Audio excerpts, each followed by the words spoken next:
오늘은 우리 교회가 창립 28주년을 맞이하는 주일입니다.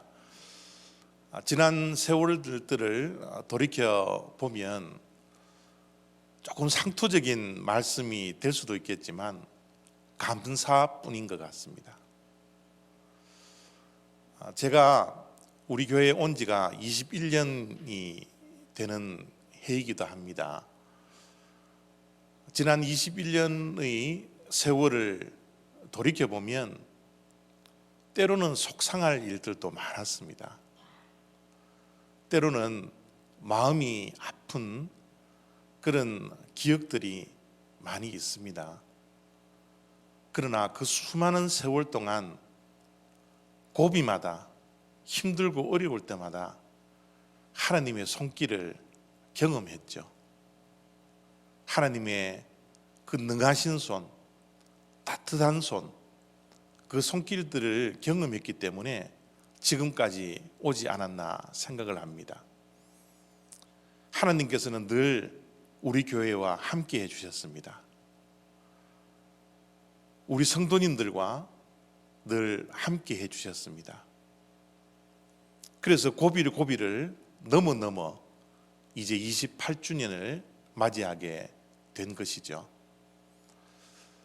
하나님의 손길을 기억하며 하나님께서 우리와 함께 해주셨던 그 사실들을 지금 이 시간 기억하며 하나님께 감사하지 않을 수가 없습니다. 하나님께 감사할 뿐만 아니라 우리 성도님들에게도 정말 감사할 일들이 너무나 많이 있습니다.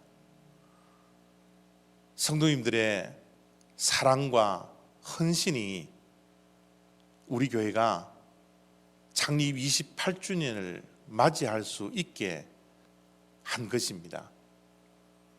우리 성도님들의 하나님 사랑, 교회 사랑, 특별히 부족한 목회자 사랑, 이 사랑이 있었기에 하나님을 위해서 헌신했고 또 교회를 위해서 헌신하는 그런 아름다운 교회, 건강한 교회가 우리 교회가 되었기에 성도들의 사랑과 헌신을 기억하며 생각하며 성도님들에게 감사하지 않을 수가 없습니다. 특별히 지금은 굉장히 힘든 시기를 우리가 함께 보내고 있죠. 코비드-19이 발생한 지가 이제 10개월이 넘어섰습니다. 대면 예배를 드리지 못한 지가 벌써 10개월이 지나갑니다. 이런 힘들고 어려운 시간을 보내면서 우리 성도님들이 여전히 자리를 지키고 여전히 교회를 사랑하고 여전히 하나님을 위해서 헌신하시는 그 모습을 볼 때 얼마나 감사한지 모르겠어요. 그래서 이 창립 28주년을 맞이하면서 다른 단어보다는 너무나 상투적인 단어이지만 감사할 것밖에 없는 그런 창립 28주년을 맞이하고 있는 것입니다. 창립 28주년을 맞이하면서 저의 마음속에 요한계시록에 나오는 서머나 교회가 생각이 났습니다. 이 서머나 교회는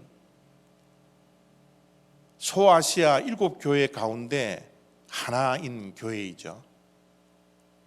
사도 요한이 patmos섬에서 하나님께서 주시는 계시를 보면서 주님의 음성을 듣습니다. 아시아에 있는 7교회에 편지를 쓰라고. 그 편지 가운데 두 번째 편지를 쓴 교회가 바로 서머나 교회입니다. 이 서머나 교회는 그 당시에 우리가 상상할 수 없을 만큼의 환난을 겪고 있었습니다. 로마 황제의 핍박을 받고 있었죠. 로마 황제가 살아있는 신으로 숭배받기를 원했습니다. 그래서 모든 자들이 황제를 숭배하지 않으면 사자굴에서 죽음을 맞이할 수밖에 없었고요. 모든 재산을 다 뺏어가는 그런 핍박을 가했던 시절이 바로 요한계시록이 쓰여졌던 시대요. 그 편지를 받고 있는 교회의 상황이었습니다. 예수님께서 사도 요한에게 스무나 교회에 편지를 쓰라고 하시면서 이렇게 말씀을 해 주셨습니다.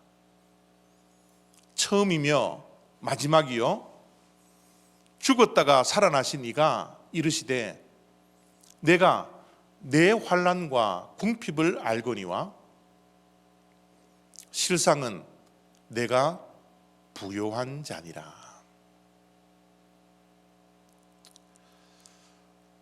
주님께서 스무나 교회에 편지를 쓰시면서 하시는 말씀이 내가 내 환난과 궁핍을 알고 있단다.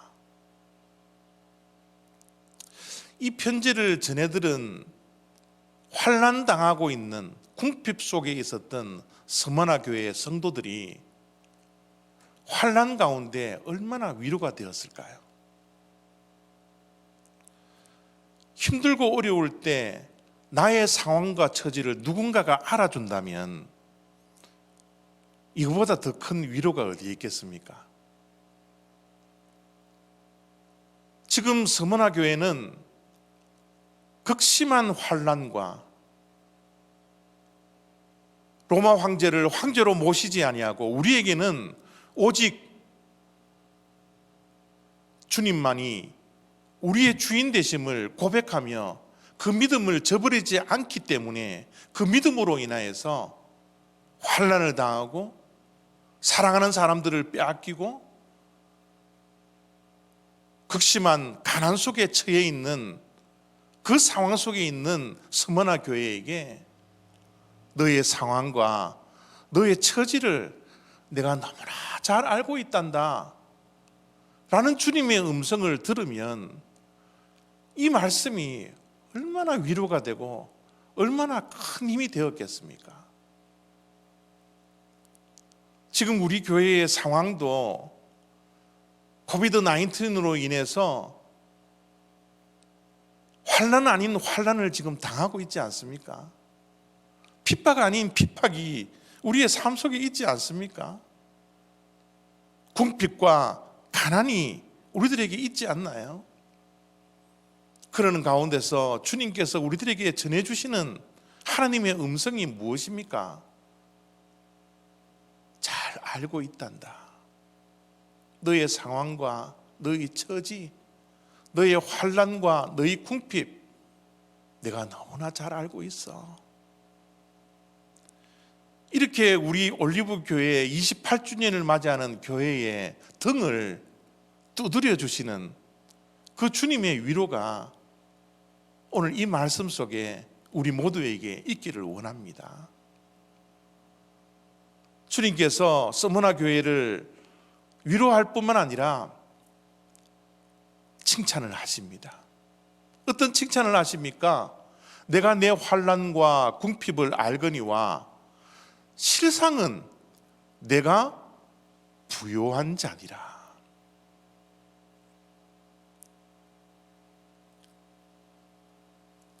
극심한 가난 속에 있었던 그 교회를 향하여서 주님이 말씀하시기를 실상은 진짜는 너희들이 부요한 자라.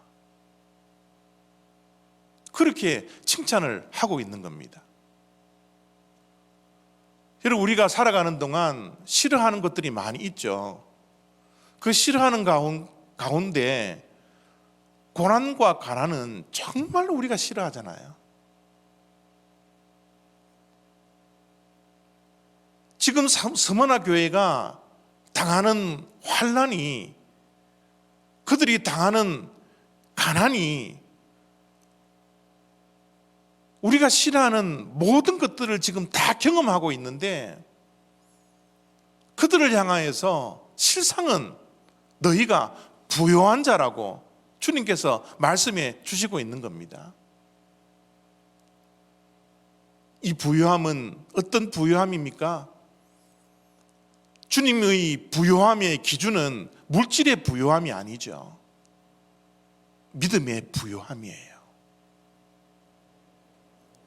주님의 기준은 이 세상에서 얼마나 우리가 떵떵거리며 사는가가 주님의 칭찬의 기준이 아니라, 그러는 가운데서 우리가 얼마나 흔들리지 않는 믿음을 가지고서 이 환난과 이 궁핍을 견뎌 나갈 수 있는가, 거기에 부요함의 기준이 있지 않습니까? 비록 교회가 궁핍하고 환난 속에 있었지만 주님의 마음속에는 서머나 교회를 바라볼 때 너희가 진짜 부요한 교회구나, 이렇게 칭찬을 하고 있는 거죠. 코비드 사태에 1년 동안을 지내는 가운데서도 주님께서 우리 교회를 향하여서 이런 칭찬이 있었으면 좋겠습니다. 힘들고 어렵지만 흔들리지 않는 믿음을 가지고 여전히 제자리를 지키며 교회를 위해 섬기고 헌신하며 기도의 무릎이 되는 우리 성도님들을 향하여서 실상은 올리브 교회가 부요한 교회구나 라는 칭찬이 저와 여러분들의 귓전에서 메아리 치는 그런 축복이 바로 창립 28주년을 맞이하며 하나님의 말씀으로부터 칭찬받는 이 시간이 되었으면 좋겠습니다. 그런데 오늘 말씀을 들여다보면 주님께서 스버나 교회의 환난과 궁핍을 당한 것을 위로하며 또 칭찬하시고 있지만, 고난은 앞으로 계속될 것이다라고 주님께서는 말씀하시고 있습니다. 주님의 칭찬과 위로를 받는 교회라면 지금이라도 당장 이 고난을 멈추었으면 참 좋겠지만, 고난은 끝이 아니라 어쩌면 시작일 수 있다라는, 계속되는 끝나지 않는 고난에 대해서 주님께서 이렇게 말씀하십니다. 너는 장차 받을 고난을 두려워하지 말라.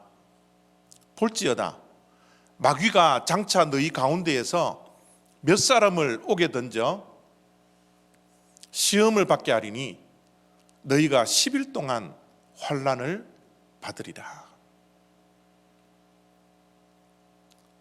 장차 받을 고난을 두려워하지 마라. 지금도 환난과 핍박과 궁핍 속에 있지만 장차 지금보다 더 심할 고난이 있을 거야. 그러나 그 고난을 두려워하지 마라.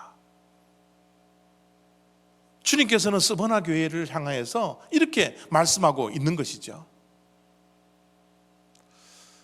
고난은 참 신비로운 것 같아요. 우리가 예수님을 더 잘 믿고 더 가까이 가면 고난이 끝나고 우리의 삶 속에 정말 형통함이 우리들에게 주어져야 되는데, 우리 신앙생활을 가만히 보면 그러지 않더라고요. 고난은 끊이지 않습니다. 어쩌면 더 심한 고난이 하나님을 가까이 하는 사람들에게는 더 많이 다가올지 모릅니다. 이것이 고난의 신비지 않습니까? 우리 자녀들을 키워보면 자녀들이 성장통을 가지죠. 육신적으로도 성장통을 가지지만 사춘기가 되면 심적으로도 성장통을 겪지 않습니까? 그 성장통을 겪으며 아파하는 그 자녀들을 보면서 우리의 부모님들의 마음이 많이 아프죠. 그러나 아이들이 성장하기 위해서는 저런 고통과 고난을 겪어야 합니다. 그래야지 성장하고 성숙해지고 완숙해지는 그런 어른이 되지 않습니까? 이것이 바로 고난의 신비입니다. 오늘 예배를 녹화하기 전 집을 나서니까 바람이 막 불더라고요.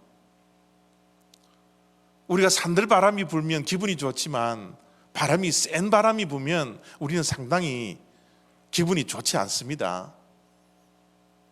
특별히 허리케인이 오고 큰 태풍이 부는 그런 날들은 정말 좋지 않죠. 그러나 여러분, 이 세상에 허리케인과 큰 태풍들이 불지 않으면 이 세상이 어떻게 되는 줄 아십니까? 허리케인과 태풍이 불지 않으면 지금 이 지구에 있는 바다가 다 썩는다고 합니다.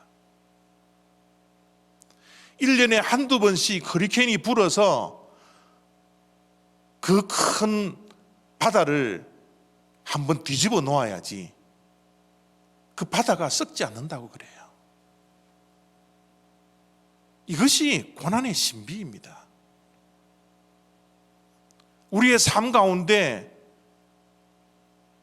우리 교회 가운데 이 사회가 한번 성장통을 겪을 때마다 또 한 걸음 성장하고 한 걸음 성장하지 않습니까?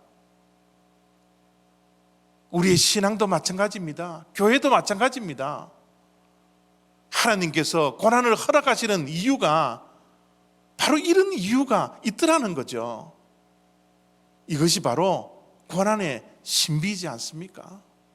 그래서 하나님께서는 환난과 궁핍 속에 정말 발버둥 치고 있는 스무나 교회를 향하여서 고난을 멈추어 주지 않습니다.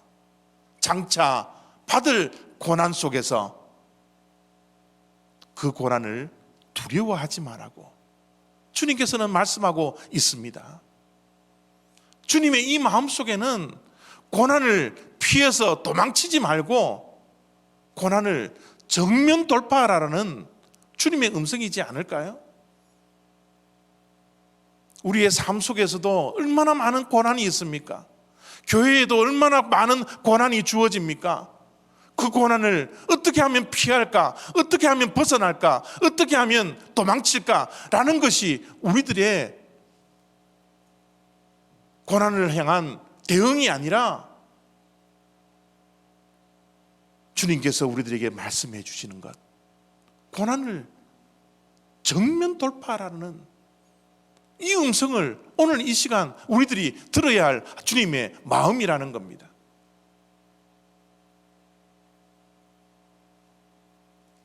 어떻게 하면 고난 가운데 정면 돌파를 할 수 있을까요?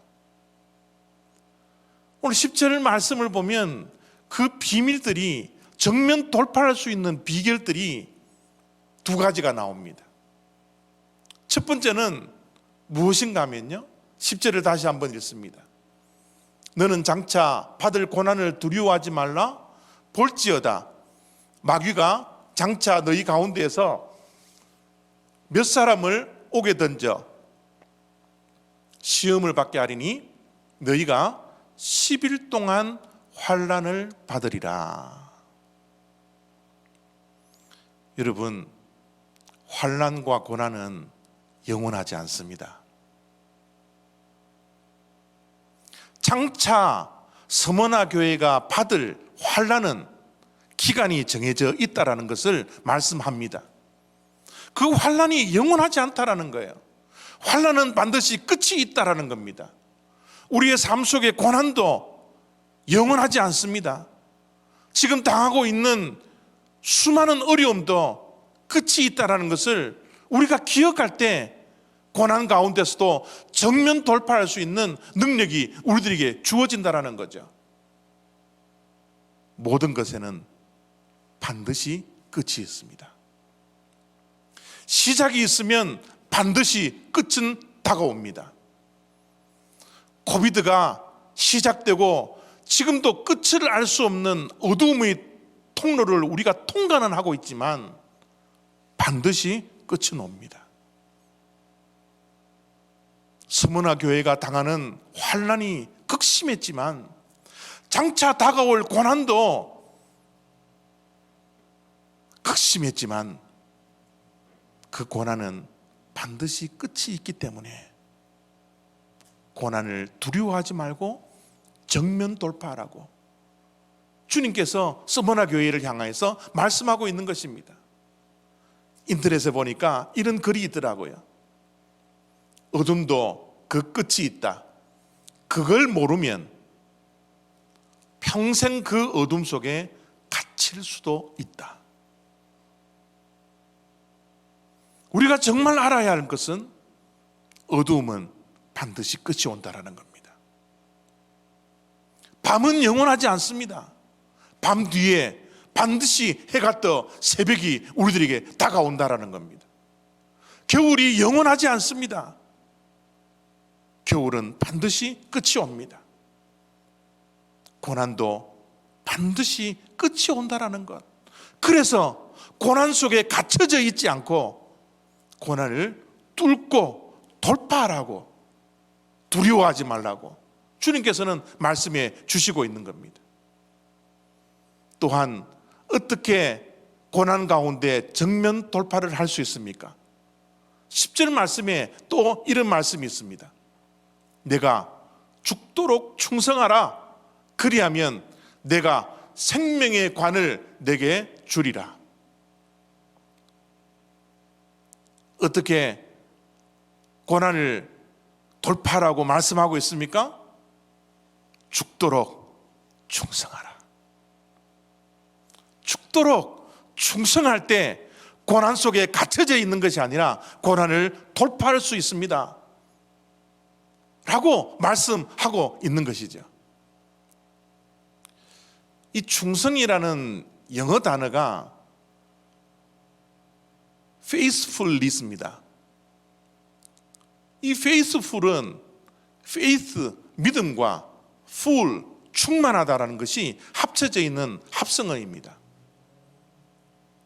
우리가 어떻게 충성할 수 있습니까?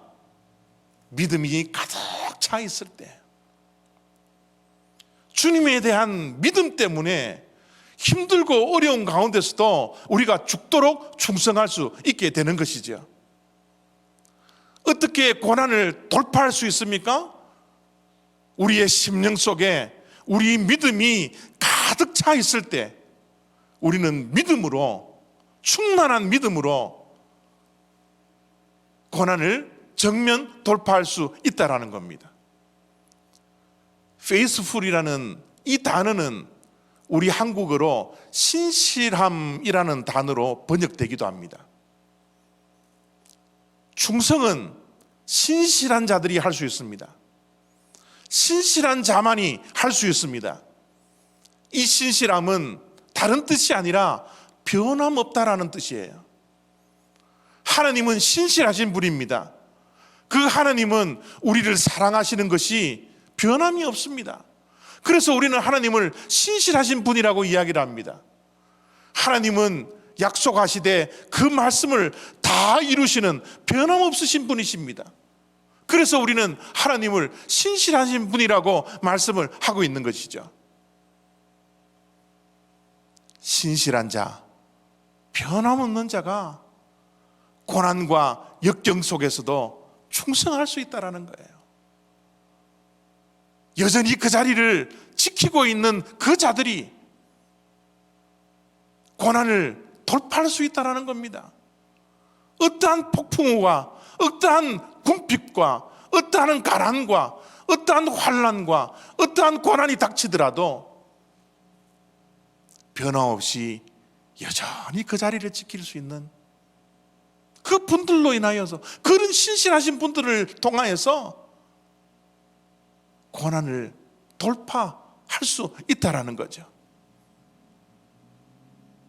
변함없는 믿음, 변함없는 사랑, 변함없는 헌신, 변함없는 기도, 변함없는 하나님 사랑, 교회 사랑, 이 변함없음이 고난을 돌파할 수 있는 능력이 된다는 것, 우리가 기억해야 합니다. 우리의 신앙생활은 날마다 변화되어야 합니다. 끊임없이 변화되어야 합니다. 그런데 중요한 것은 변화는 있더라도 변함은 없어야 하는 것입니다. 우리의 신앙생활의 변화는 너무너무 중요합니다. 그러나 변화는 매일매일 하더라도 우리의 믿음만큼은 변함이 없어야 합니다. 이러한 변함없는 믿음이 우리를 죽도록 충성하게 하는 원동력이라는 사실을 우리가 이 시간 잊지 않아야 합니다. 그래서 사도 요한은 예수님께서 하시고자 했던 말씀을 이렇게 전하고 있습니다. 내가 죽도록 충성하라. 죽을 때까지 변함없이 여전히 주님을 사랑하고 섬기고 믿을 때 그 고난을 두려워하지 않을 수 있단다 라고 말씀하고 있는 것입니다. 우리가 죽을 때까지 우리의 삶 속에서 놓지 않아야 할 것들 너무너무 많지만 그 가운데 제일 중요한 것이 죽을 때까지 충성하는 겁니다. 죽을 때까지 붙들어야 하는 것이 우리의 믿음입니다.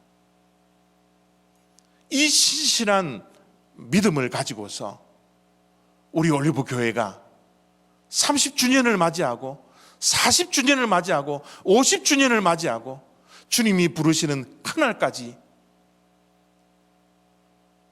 충성하는 주님의 일꾼들을 통하여서 하나님께서 맡겨놓으신 사명을 죽도록 충성하며 감당할 수 있는 그런 교회가 되어지기를 원합니다. 창립 28주년이 되기까지 많은 충성스러운 일꾼들이 우리에게 있었습니다. 이 충성스러움이 죽을 때까지 죽도록 변함없이 굳건한 믿음을 가지고 흔들리지 않는 믿음을 가지고 앞을 향하여 달려갈 수 있는 그런 아름다운 교회, 건강한 교회, 믿음이 충만한 교회가 다 되시기를 바랍니다. 기도하겠습니다.